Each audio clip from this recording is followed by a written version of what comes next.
It was delicious. Slathered it in syrup. And whoever brought the bacon did real good. Still tons of food. Probably eat it for lunch. Yep. Maybe eat it for dinner. Yep. All right. Well, thanks for joining us at our weekly series, KMS 10 at 10. Every week we talk about new things, marketing and advertising. I'm Luke Majerus. I'm Jess Peterson. And today I'm going to be talking about ad block, and I'm going to be talking about Twitter. And I'm going to be talking about the new iOS 10's privacy settings and mid-roll videos. Don't forget, if you have a question, please comment below, and we'll try to get to them during the show. If not, we'll get it after. Or go on social media, Twitter, and use the hashtag KMS 10 at 10. And also, don't forget, we are on Snapchat. It's just KeyMedia. And you're going to see some snaps from this morning, all of delicious food, so check that out. Awesome. Well, yeah, feel free to ask any questions throughout this. I'm going to start off by talking about the new iOS 10. Have you updated your phone yet? Yes, I've had it for a bit. And I just updated it last night. So with the new update, there is a new setting where you can limit ad tracking. So essentially you can make yourself and your behaviors more anonymous to advertisers, so they can't tell like what locations you're in or what behaviors. It's not ad blocking. You're still going to see the same number of ads, so they're just not going to be as relevant. And so some people don't like sharing their information with advertisers, which is sometimes understandable, but at the same time, when you turn this off, you may see ads for regions that you're not even close to, events that you're not within the vicinity of, and products that you may not be interested in. Whereas if you keep it on and you allow advertisers to track that, you'll see ads for events in your area, products that you've already searched or interested for. And so this can kind of be a win-lose for consumers and advertisers. So it's just something to look out for. Right now, it is predicted that only about 14% of people have the limit ad tracking on, and it is predicted that some of those people will turn it off as they start seeing the same ads over and over again. It doesn't limit ad frequency because there's no ad behavior, so they can't see what ads you've been served. Mm-hmm.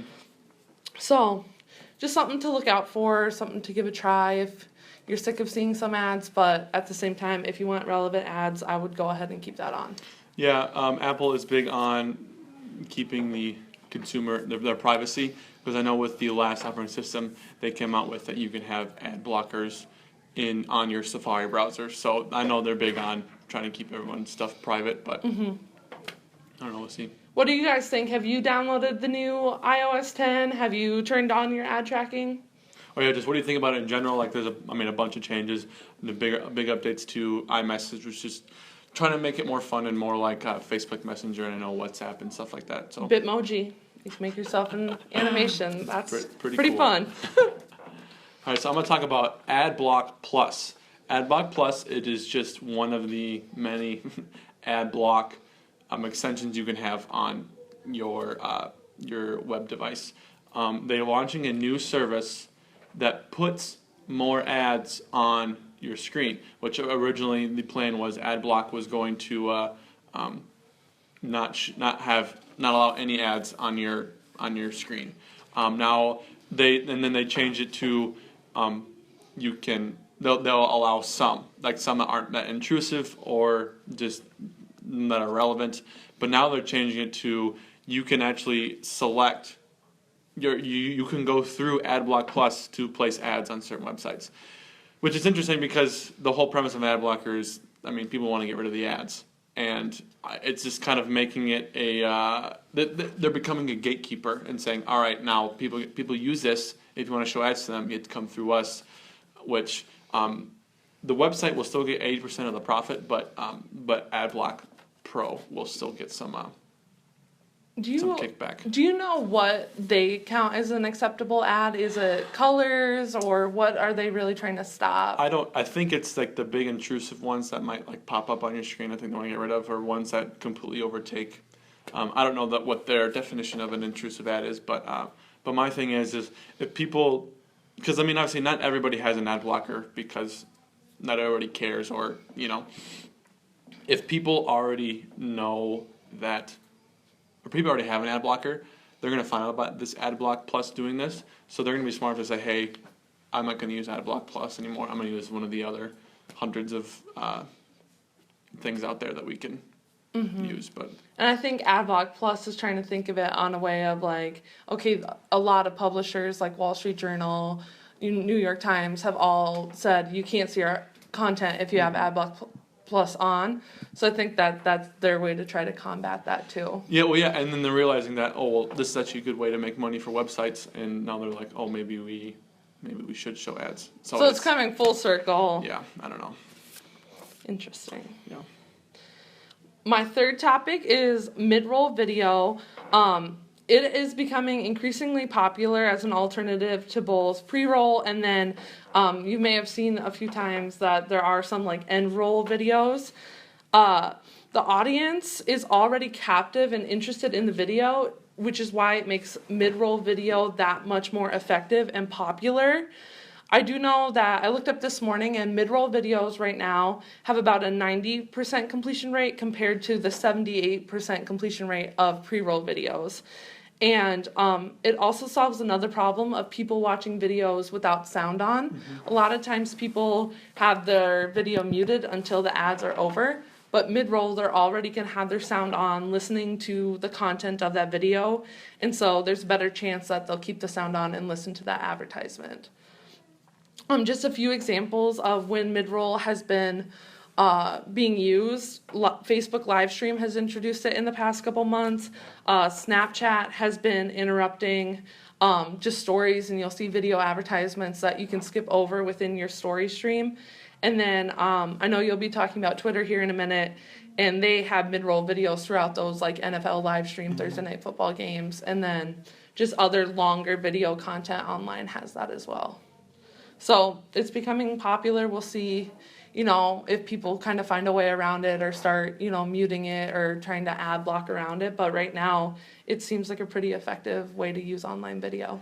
Yeah, it definitely, because if people are already so far into the video, they're going to be hooked. They're going to want to see how it ends, and so they're going to stick through and watch that advertisement. So, but yeah, then for my last topic, talk about Twitter. They just recently released an app for Apple TV, Fire TV, and the Xbox One.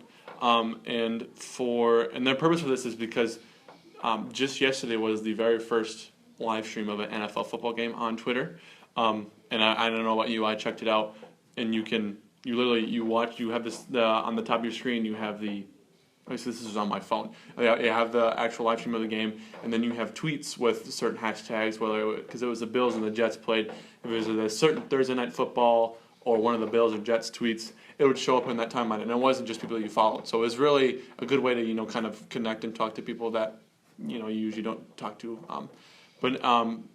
So yeah, they just released it for those 3 platforms, and I'm sure they're going to bring it out to other ones, just so people can watch it on their their TV and. But on the Apple TV, you don't even have to have a Twitter account to watch. And also on the Apple TV, you can watch the top Vines and also the top Periscopes.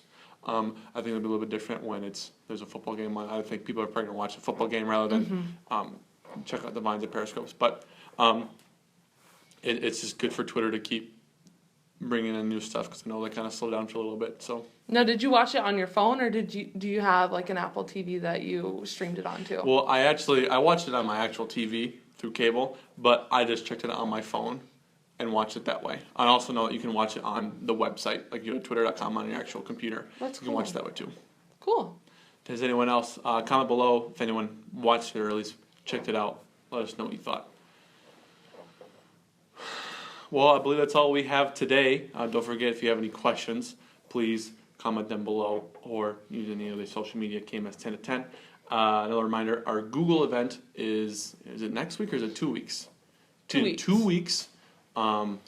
Check that out, September 28th. Check out our website, also our social media. We have that stuff posted. We also we'll put these videos onto YouTube. Our YouTube is the KeyMedia Solutions. Also, we got our Snapchat again, KeyMedia. Check that out too. And I'm Luke. I'm Jess. And have a good day. I'm gonna eat more donuts. Pretty good donut. Oh yeah. Let's do one load. Yeah. Oh,